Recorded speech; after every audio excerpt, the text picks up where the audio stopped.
From the National Newsroom of the Canadian Press, I'm Karen Rebo.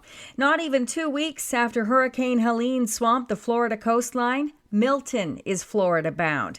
Milton is currently a Category 4 hurricane, downgraded overnight from a Cat 5, and he's on a path toward western Florida tomorrow night. The storm is expected to hit the densely populated Tampa metro area, which has about 3.3 million people. ABC News chief meteorologist Ginger Z reports from Tampa.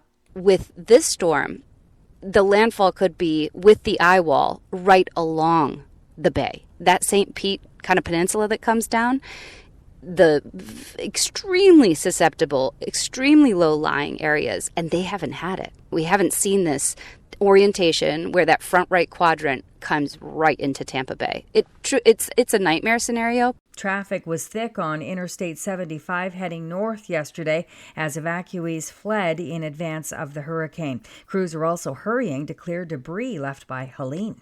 Ceremonies were held across Canada yesterday to mark 1 year since Hamas militants launched a surprise attack on Israel that left 1,200 people dead, 250 others hostage, and triggered the deadly war in Gaza that has claimed more than 41,000 Palestinian lives. Prime Minister Justin Trudeau attended a memorial in Ottawa and said Jewish people are still living in fear a year after the barbaric attacks of October 7th. You are reliving this nightmare every single day. You relive it when cowards shoot and smash the windows of your schools and synagogues in the middle of the night. Jewish communities also held large memorial events in other cities, including Montreal, Vancouver, and Toronto. There were many pro-Palestinian rallies, marches, and protests, too, to denounce Israel's continued military action in Gaza. Hundreds of people waved flags and sang at the Vancouver Art Gallery, led by a pro-Palestinian group, Sami Dune. And as online shoppers hunt for big bargains on Amazon today and tomorrow, cybersecurity researchers are warning Canadians to beware of an influx of scammers posing as the tech giant. Checkpoint Software Technology says it identified more than 1,000 newly registered Amazon-related web domains in the 30 days leading up to Amazon's Prime Big Deal Days sales event. It deemed 88% of those domains malicious or suspicious, suggesting they could have been set up by scammers to prey on vulnerable consumers.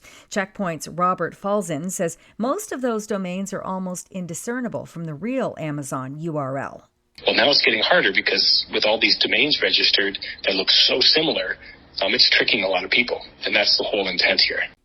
This is the Canadian Press.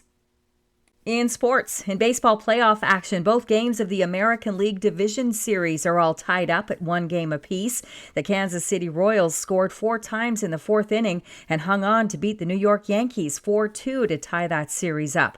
And Kerry Carpenter hit a 3-run homer with 2 outs in the 9th inning, and the visiting Detroit Tigers stunned the Cleveland Guardians 3-0 to tie up their AL Division Series at 1. In NFL action Monday night, Patrick Mahomes threw for 331 yards, and the Kansas City Chiefs improved to 5-0 with a 26-13 victory over the visiting New Orleans Saints.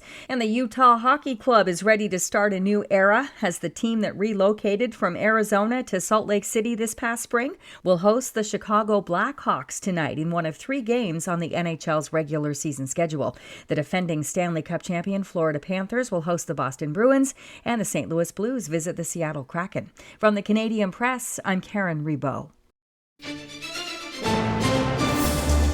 Thanks for listening. Don't forget to follow and subscribe. For more of today's top stories, visit thecanadianpressnews.ca.